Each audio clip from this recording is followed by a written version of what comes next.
Chapter 7 The Commit to Save the World. In February 1999, Time magazine put a photograph of Alan Greenspan, Robert Rubin, and Larry Summers on its cover. Greenspan by then was the most famous economic policymaker in the country, and probably the world, but Rubin, the Treasury Secretary, and Summers, his debut, who would become Treasury Secretary himself 5 months later, went far behind on the cover. Greenspan stood front and center, pranked by a smiling Robin and a stern-faced Summers, the three of them looking both smug and heroic. Then again they had a lot to be smooth about ever since Robin had become Treasury Secretary in January 1, January 1995. The three men had successfully fended off one major financial crisis after another. First came the 1994 Mexican crisis, which had Mexico's creditors bracing for a default of its sovereign debt, an event that would have sent tremors throughout the global economy. The crisis was evident when the Treasury Department in defeat, after weeks of around-the-clock effort, maneuvered to have the Exchange Stabilization Fund lend Mexico $20 billion, guaranteed by the United States. That was followed in short order by full-blown crisis in Russia, which did default, Asia and Latin America, as well as near crisis in Egypt, South Africa, the Ukraine, and elsewhere. Each time, the three men helped contain the crisis while keeping it quiet from the USA economic. They did the same in the fall in 1998 when a crisis while keeping in quiet from the USA economic. They didn't the same in the fall of 1998 when a giant hedge fund, long-term capital management, collapsed. At LTCM, bankruptcy could have been devastating for Wall Street, since the big firms were all on the hook for tens of billions of dollars of LTCM's losses, both as lenders and as counterparties. In late night phone calls, in marathon meetings, in Uber ballots, orange juice, and which these three men are working to stop what has become a plague of economic panic. Time growth breathlessly by fainting of one collapse after another and defending their economic policy from political meddling. The three men have to protect American growth, making investors deliriously, perhaps deliciously happy in the process. who wouldn't be smug after being described in such terms. Time called them the community to save the world. One thing the article glided over thought was why this grace kept taking place. To, to the excellent committee to save the world had answered. They were as smug as that cover photo. The developing world, they said, was new to this business of trusting in markets. They didn't act enough like us with our supremely efficient market-driven economy. A Thai banker who breaks the rules by passing to his brother-in-law puts the world system at risk is how the author of the article, Joshua Cooper Ramo, characterized their thinking. Even the long-term capital management disaster didn't then their enthusiasm for the way our markets had evolved. LTCM was a firm that relied entirely on the tools of modern finance, chief among them derivatives, risk models, and debt. Its leverage ratio was a staggering 2:1, meaning that it had borrowed for every $1 of equity on its balance sheet.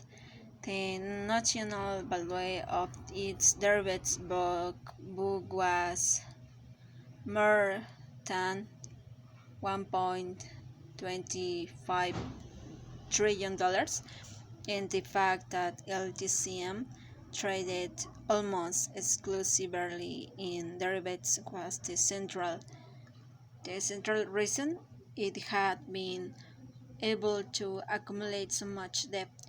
Derivatives didn't come with capital requirements. Derivatives transaction could be done entirely with borrowed money, and derivatives deposits housed in secretary hedge funds, even massive big bring down the system positions didn't have to be disclosed to anyone. Yet when Greenspan was asked about the long-term capital management crisis, he shrugged it off as the price of modernity, faster markets. He told Roman gave rise to the increased productivity of mistakes, whatever that meant. Added Ramo, paraphrasing Greenspan. Computers make it possible to push a button and destroy $1 billion of wealth. Clearly, the staggering increase in the number of derivatives contracts, with national for topping $50 trillion by early 1999 didn't cause Greenspan any sleep. He liked derivatives. He especially liked the fact that they were unregulated, as one former capital Hill had later put it. Greenspan's view went the derivatives market as akin to the way the Europeans once viewed the New World. It was a virgin market, a beautiful, unregulated free market. Summers felt legal-wise. But Robin was different. Derivatives made Robin nervous. During his year as a trader and manager at Goldman Sachs, he had seen derivatives trades spiral out of control. He knew that if something went seriously awry, they and the potential to create immense damage. I thought about derivatives and leverage could pose problem. We wrote his in memory in an uncertain world, and yet at the same time LTCM was collapsing. Rubik was standing arm in arm with its fellow committee members, blocking the last serious attempt anyone in government will make to oversee derivatives prior to the financial crisis eh, of in this misguided stance. Grandpants was blinded as ever by ideology. Summers was blinded by his deep-seated need to be viewed as a brilliant man, which in this case meant embracing uncritically the complexities of modern finances. For Robin, he was blinded by pride. The Goldman Sachs that Bob Robin journeyed in 1966, a young man just a few years removed from Yale Law School, was not the Wall Street juggernaut we know today, not even close, thought nearly a century old with a noble history. Goldman had nonetheless spent most of that century struggling to be an elite. During the Depression, Goldman was nearly brought to ruin by an excitable senior's parents, named wedded watching, who had made a series of disastrous investments during the roaring 20s that dragged the firm down for the next decade plus.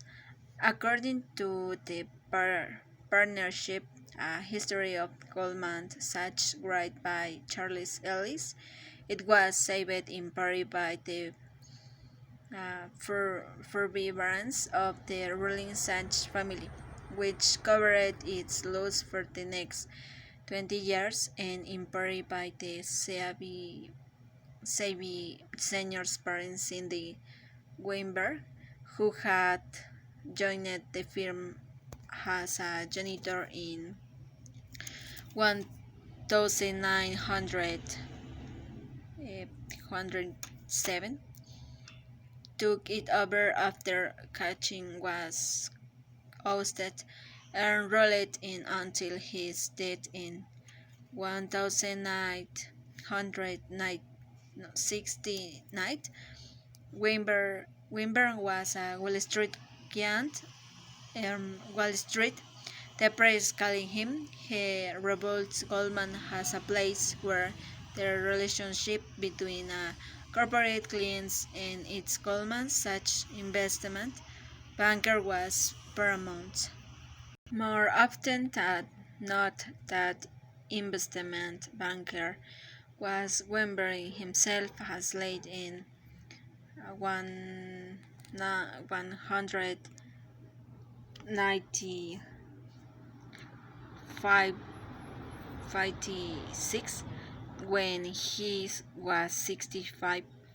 Weinberg served as first investment banker when the automaker went public. At the time, it was the biggest IPO in history, and it finally catapulted Goldman Sachs into Wall Street top tier. The senior partner who succeeded Weinberg was Gus Levy, a growth, no-nonsense trader who had built the firm's trading department more or less from scratch in the early 1950. Levy had been one of the innovators in risk arbitrage, and the firm had one of the leading arb desks of Wall Street for most of its modern life. Goldman Sachs has been a firm with two cultures: a gentle investment banking culture, represented by Weinberg, and a rough and tumble rating culture, exemplified by Levy. In many ways, the two men could not have been more different. John Levy, a college graduate who joined Goldman at the age of 23, completely shared Greenberg, Greenberg's beliefs in how Goldman Sachs should act as a firm. Goldman man, whether bankers or trader, worked impossibly hard, essential flashy hard cards and clothes, and was utterly devoted to the firm. He was maybe just a little smarter than his Wall Street peers, but he didn't make a big show of it. His Goldman College were his closest friends. He didn't tell this out of school. He took great pride in his work, but it was a cute, understand pride. Senior executives at Goldman did not have palatial offices with private bedrooms. The rugs and furniture were a little shabby. The firm's office in Lower Manhattan lacked so much as a single sink, identifying in a Goldman's headquarters.